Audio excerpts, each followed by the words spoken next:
अस्सलाम वालेकुम एवरीवन। तो हम लोग जीआईटी मेडिसिन में अगला टॉपिक स्टार्ट करना है जो कि हमारा इरिटेबल बावल सिंड्रोम, जिसको हम आईबीएस भी कहते हैं। अगेन इसके पास इसमें से क्वेश्चंस आपके बहुत ज्यादा पास पेपर्स में भी आते हैं, एमसीक्यूज भी आते हैं। इंशाल्लाह I focus on those things जो आपसे ज्यादा पूछ जाते हैं ताकि आप आसानी से उसका आंसर कर सके। बहुत ही आसान सा टॉपिक है, जो मुश्किल बात नहीं है। अच्छा, इरिटेबल बावल सिंड्रोम में पहली बात तो आपने याद रखनी है कि ये एक ऐसा सिंड्रोम है जिसमें बावल इरिटेट हो रही है। इरिटेट होने की वजह से इसमें पेशेंट को एक तो जो कार्डिनल फीचर होता है वो एब्डोमिनल पेन है, क्रैम्पिंग यानी एब्डोमिनल क्रैम्प्स या abdominal pain, and altered bowel habit. दो चीजें इसकी डेफिनेशन में आपने जरूर लिखनी है, ठीक है। Altered bowel habit, altered bowel habit का मतलब है कि कभी कॉन्स्टिपेशन होगा, कभी डायरिया होगा, कोई एक चीज प्रीडोमिनेट कर सकती है। पेशेंट ये कह सकते हैं कि उसको डायरिया ज्यादा रहता है, कभी कभार बीच में कॉन्स्टिपेशन हो जाती है, और कभी वो कह सकते हैं कॉन्स्टिपेशन ज्यादा रहती है, कभी कभार डायरिया हो जाता है, लेकिन दोनों चीजें ही होती हैं। और स्ट्रक्चरल एबनॉर्मेलिटी कोई भी नहीं है गट में। मतलब जब आपने गट को एक्सरे किया, रेडियोलॉजी पे देखा, सीटी स्कैन, एमआरआई, कोलोनोस्कोपी सब कर लिया, गट इज वेरी मच नॉर्मल, ठीक है। कोई स्ट्रक्चरल एबनॉर्मेलिटी नहीं, जिसका मतलब है कि जाहिर है कोई इन्फ्लेमेटरी प्रोसेस भी नहीं है, क्योंकि इन्फ्लेमेटरी प्रोसेस होगा तो कोई ना कोई चीज आपको कहीं पर इन्फ्लेमेशन नजर आएगी, कहीं पर आपको एडिमा नजर आएगा, वो कुछ भी नहीं है। तो इट इज जो हमारे पास, हम इसको जब सिंड्रोम इसीलिए कहते हैं कि it is characterised by abdominal pain along with abnormal defecation या फिर altered bowel habit without any structural abnormality in the gut। ये बात आपकी डेफिनेशन को पूरा करती है, ठीक है। ये आपने लिखना होता है। अच्छा, अब हमारे पास अगर स्ट्रक्चरल एबनॉर्मेलिटी नहीं है तो फिर हम ये सोचेंगे ज़रा अगली बात ये कि कौन सी ऐसी चीज़ है कि आपके पास जो इरिटेबल बावल सिंड्रोम करती है। तो देखा ही गया है कि डिफरेंट तरह के फैक्टर्स हैं जो इसमें इन्वॉल्व होते हैं। सबसे ज्यादा जो चीज इसके साथ एसोसिएटेड है वो लोगों के साइकोसोशल फैक्टर्स हैं। सबसे पहले नंबर पे वही आते हैं कि वो लोग जो कि एंजाइटी, डिप्रेशन और पैनिक अटैक्स और इस किस्म की चीजों के पेशेंट होते हैं, जो बेसिकली साइकोलॉजिकल चीजें हैं। वो साइकोलॉजिकल चीजें आपने एक दफा एक नाम सुना होगा साइकाइट्री में, डिसोसिएटिव डिसऑर्डर कहते हैं। डिसोसिएटिव डिसऑर्डर ये होता है कि आप में इतना स्ट्रॉन्ग साइकोलॉजिकल कोई चेंज आया है कि आप उसको अपने फिजिकल फीचर्स के तौर पे एक्सप्रेस कर रहे हो, और वो आप जानबूझ के नहीं कर रहे होते। फिजिकल फीचर्स वो आप एक्चुअली में फील कर रहे हो। तो सपोज पेशेंट आते हैं आपके पास, वो कहते हैं कि अचानक से मेरी टांगे पैरालाइज हो गई और मैं हिला ही नहीं पा रहा, ठीक है। आप हर तरह का टेस्ट करते हैं, सब नॉर्मल है, रिफ्लेक्सेस नॉर्मल है, सब कुछ ठीक है। मतलब ये कि आपने उसके इलेक्ट्रोलाइट्स तक करा लिए, उसके मोटर नर्व कंडक्शन सब वो सब ठीक होता है, लेकिन पेशेंट कहते हैं कि उससे टांगे नहीं हिल रही, वो एक्टिंग भी नहीं कर रहा बेचारा। असल में होता ही है, जब उसकी हिस्ट्री लेते हैं तो उसको बहुत सवेयर किस्म का साइकोलॉजिकल ट्रॉमा आया होता है, और उस ट्रॉमा के रिजल्ट में उसने अपने ट्रॉमेटिक फीचर्स को, जो उसको साइकोलॉजिकल ट्रॉमा था, उसको उसने फिजिकल फीचर्स के तौर पे एक्सप्रेस करना शुरू कर दिया, ठीक है। उसके फिर आप उसके लिए साइकोथेरेपीज देते हैं और उसके लिए आप एंटी डिप्रेसेंट्स वगैरह देते हैं। ये भी आप उसी किस्म का एक सिंड्रोम है, ठीक है, जिसमें पेशेंट सवेयर साइकोलॉजिकल डिस्ट्रेस में होते हैं, एंजाइटी, डिप्रेशन और एनी अदर थिंग, जिसको वो उनका जो मैनिफेस्टेशन होती है वो आपकी जीआई मोटिलिटी उनकी खराब हो जाती है, या तो ज्यादा मोटाइल हो जाएगी जीआईटी, या कम मोटाइल होगी, या फिर वो इस तरह ऑल्टरनेट करेगी, साथ उन्हें पेट में शदीद दर्द होगा, ब्लॉटिंग फील होगी। तो ये सारे उनके फिजिकल फीचर्स होते हैं जो वो जान के प्रोड्यूस नहीं कर रहे होते, लेकिन वो प्रोड्यूस हो जाते हैं as a result of their psychological trauma, ठीक है। तो ये एक बहुत ही इंपॉर्टेंट फैक्टर है। उसके बाद जो दूसरा फैक्टर है वो है फिजियोलॉजिकल फैक्टर्स। फिजियोलॉजिकल फैक्टर्स में एक चीज ये इंपॉर्टेंट देखी गई है कि जो सेरोटोनिन है ना, आपका सेरोटोनिन आपको पता है कि एक आपका समझ लें कि वो है न्यूरोमस्कुलर जंक्शंस पे भी रिलीज होने वाला एक मार्कर है, एक हार्मोन भी है। तो सेरोटोनिन के रिसेप्टर्स होते हैं, उसको सेरोटोनिन का दूसरा नाम होता है 5-हाइड्रोक्सीट्रिप्टामाइन, 5-HT उसको लिखते हैं। और इसके जो रिसेप्टर्स होते हैं वो डिफरेंट तरह के होते हैं। हमने पढ़ा था 5-HT1, 5-HT2, 5-HT3 और 5-HT4 रिसेप्टर्स होते हैं। उसमें से मतलब बाहर ये सारी पुरानी बातें, फार्मा की बातें, इसको याद रखने की खास जरूरत नहीं है। इतना याद रखना कि जो सेरोटोनिन है उसकी कितना ज्यादा रिलीज हो रही है, कितनी कम रिलीज हो रही है, उसका भी आईबीएस से ताल्लुक है। देखा ही गया कि जिनमें डायरिया प्रीडोमिनेंट आईबीएस होता है उनमें 5-हाइड्रोक्सीट्रिप्टामाइन का रिलीज ज्यादा होता है, ठीक है।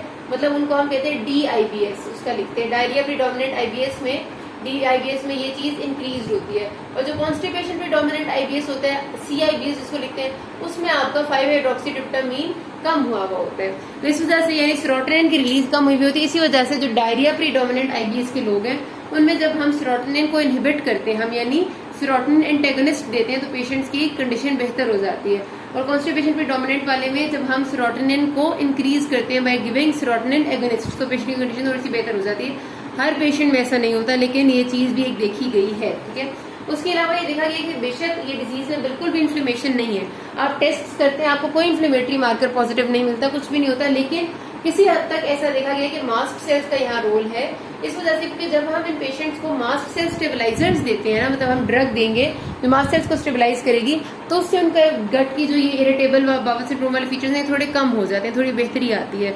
बेशक आपके टेस्ट में बिल्कुल भी डिटेक्ट नहीं होता कि मास्ट सेल का कोई नंबर इनहैंस है या कुछ भी है, लेकिन मास्ट सेल स्टेबलाइजर्स का थोड़ा पॉजिटिव रोल आता है, इस वजह से उसका भी कुछ किस हद तक शायद फिजियोलॉजिकल फैक्टर इन्वॉल्व हो।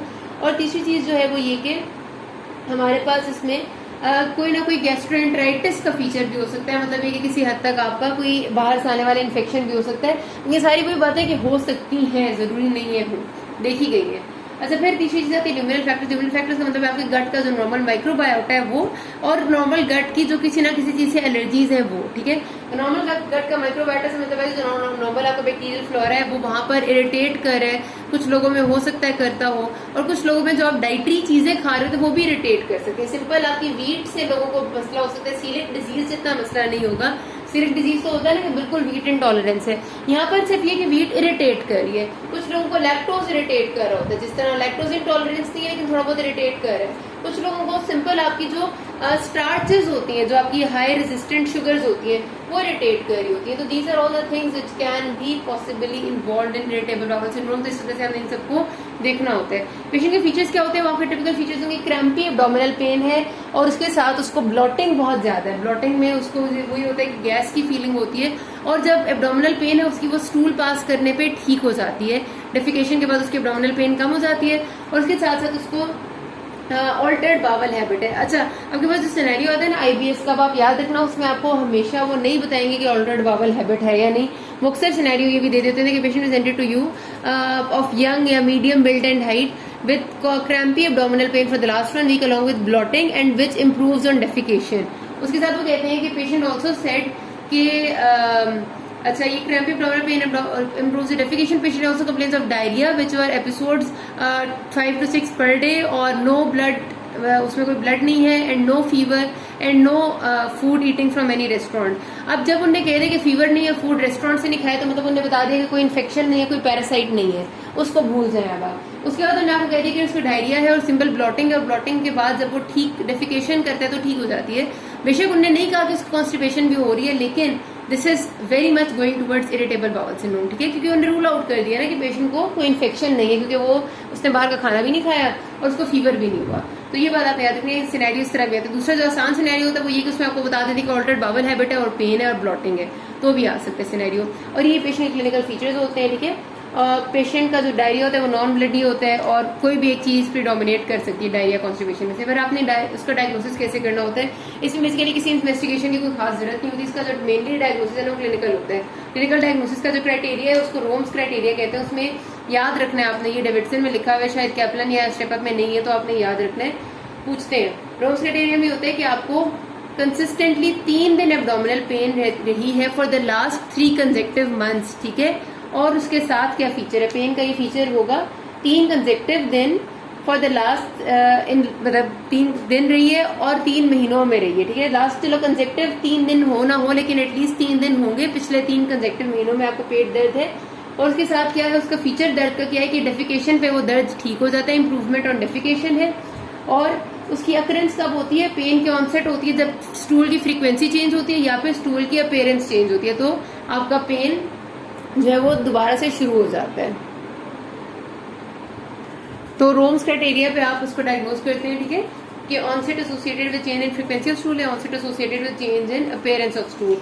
ये आपके कार्डिनल फीचर्स होते हैं, क्राइटेरिया होते हैं क्लिनिकल। इस पे आपका आराम से डायग्नोसिस एस्टेब्लिश हो जाता है। जो बाकी इन्वेस्टिगेशन है ना वो सिर्फ और सिर्फ रूल आउट करने के लिए होती है, और चीजों को, क्योंकि उन इन्वेस्टिगेशन में कुछ हमें मिलता नहीं है। आप ब्लड सीपी कराते हैं, नॉर्मल होती है। फीकल कैलप्रोटेक्टिन कराते हैं, फीकल कैलप्रोटेक्टिन शो करती है कि इन्फ्लेमेशन ऑफ द गट है या नहीं। ये भी आपका नेगेटिव आता है कि कोई इन्फ्लेमेशन ऑफ द गट नहीं है। सिर्फ मोइटोस्कोपी कोलोनोस्कोपी में आपको गट में कोई स्ट्रक्चरल एब्नॉर्मैलिटी नहीं मिलती। अदर इन्वेस्टिगेशंस में आप पेशेंट की, क्योंकि डायरिया है तो आप डायरिया के बाकी कॉजेज को रूल आउट करने की कोशिश करते हैं। सपोज आप सीलिक डिजीज को रूल आउट करेंगे, माइक्रोस्कोपिक कोलाइटिस, लैक्टोज इंटॉलरेंस, इसके लिए आप उनसे रिलेटेड इन्वेस्टिगेशंस कराएंगे, लेकिन आपको मिलेगा कुछ भी नहीं। बेरियम स्वेलो करा लें, एक्सरे करा लें, एमआरआई करा लें, ठीक है। एमआरआई मतलब लिखने में, ये कराना नहीं होता, सब कुछ लिखने की बात करें कि आपने ये लिख ली है, ठीक है।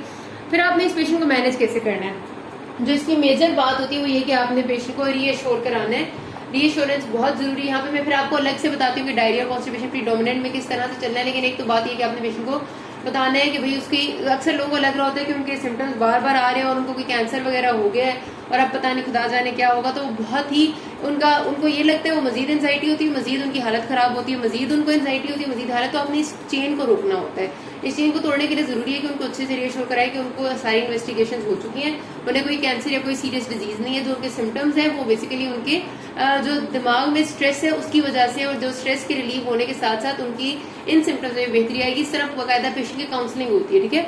आईबीएस की काउंसलिंग का स्टेशन आपकी अक्सर ऑस्पी के स्टेशन में भी होता है। मैं आपको काउंसलिंग की अलग से वीडियोस में बताऊंगी किस तरह करनी है, ठीक है। तो पेशेंट की बहुत अच्छी वाली काउंसलिंग इसमें जरूरी है। उसके बाद उसकी कुछ डाइटरी चेंजेस, अक्सर लोगों को डाइटरी चेंजेस के साथ में, यानी कि उनकी अगर वो हाई स्टार्च इनटेक डाइट है तो आप उनकी रेजिस्टेंट स्टार्चेस को बीच में से निकालेंगे, हाई लैक्टोज इनटेक है तो उसको निकालेंगे। फोर्ड मैप्स होते हैं, मतलब उसका ये निमोनिक है फोर्ड मैप्स, वो होता है आपका वो आपका, अगर आप उसको लंबी फॉर्म इसकी फोर्ड मैप्स की देखते हैं तो that is fermentable oligo di monosaccharide and polyols, ठीक है। ये स्टैंड इससे करता है, बुक में लिखा हुआ है फर्मेंटेबल ओलिगो डाई मोनोसेक्राइड पोलियोल्स। ये आपके असल में स्टार्चेस की वो फॉर्म होती है जो थोड़ी सी रेजिस्टेंट स्टार्च होती है, तो इनको आपने डाइट में से रिमूव करना होता है, लो फूड मैप्स की तरफ लेके आना होता है पेशेंट को।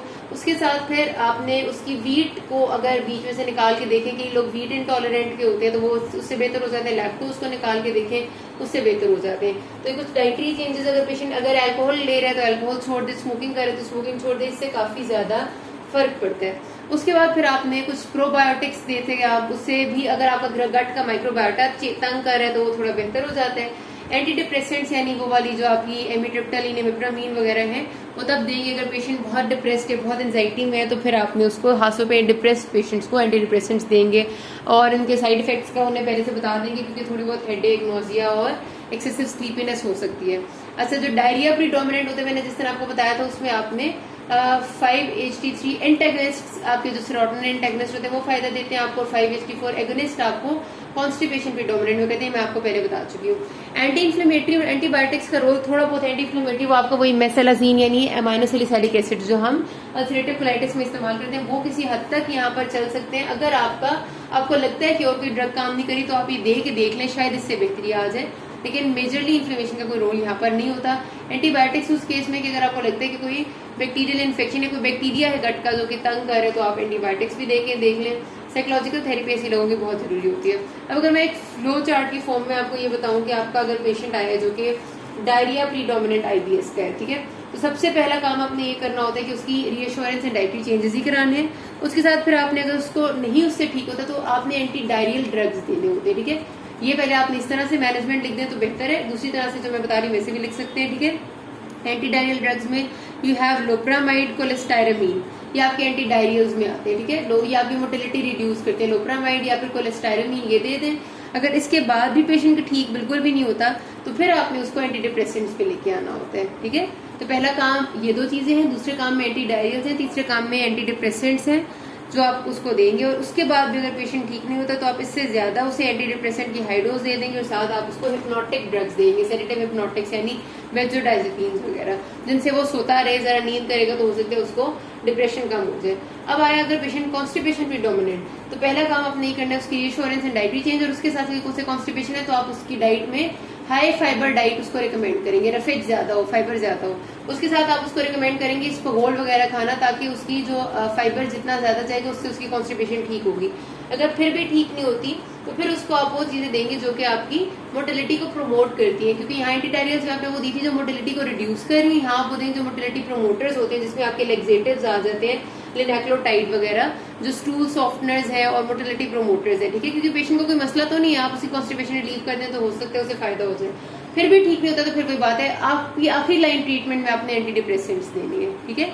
ये एंटी इन्फ्लेमेटरी एंटीबायोटिक्स वगैरह ना मैं वैसे बता रही थी कि दे जा सकते हैं, लेकिन इनका इतना रोल नहीं होता। अब आपके पास अगर पेशेंट आए जिसको कॉन्स्टिपेशन और डायरिया दोनों साथ साथ है और साथ पेन और ब्लॉटिंग बहुत ज्यादा है, ठीक है, मतलब कॉन्स्टिपेशन और डायरिया में से कोई एक चीज प्रीडोमिनेंट नहीं है, दोनों ही है, तो उसको आपने खासतौर पे रीएश्योरेंस एंड डाइटरी चेंजेस इससे स्टार्ट करना है। और उसके बाद फिर आपने इसको देनी है स्पाज्मोलिटिक थेरेपी, ठीक है। स्पाज्मोलिटिक थेरेपी का मतलब ये होता है कि आपके पास कई बार ऐसा होता है कि गट स्पैज्म में आई होती है, स्पैज्म की वजह से कभी डायरिया हो रहा होता है, कभी कॉन्स्टिपेशन। तो आपकी जो ऐसी ड्रग्स जो उसकी स्पैज्म को रिड्यूस करे वो यहाँ पर आपने देनी होती है, जिसमें आपका आ जाता है सबसे पहली और इम्पोर्टेंट ड्रग है मेबेवरीन। ठीक है, mebeverine is very much approved for this purpose. और उसके बाद भी अगर ठीक नहीं होता तो फिर आप एंटी डिप्रेसेंट्स पे आ जाते हैं, मतलब मेबेवरीन और प्रोबायोटिक्स आप देके चेक कर लेते हैं, देन आपने एंटी डिप्रेसेंट्स पे आना है। तो ये आपका एक होता है जो आपने वो रेजिमेंट फॉलो करना है। यहाँ पर बात खत्म करते हैं। किसी कोई भी मसला हो you can ask me. Thank you.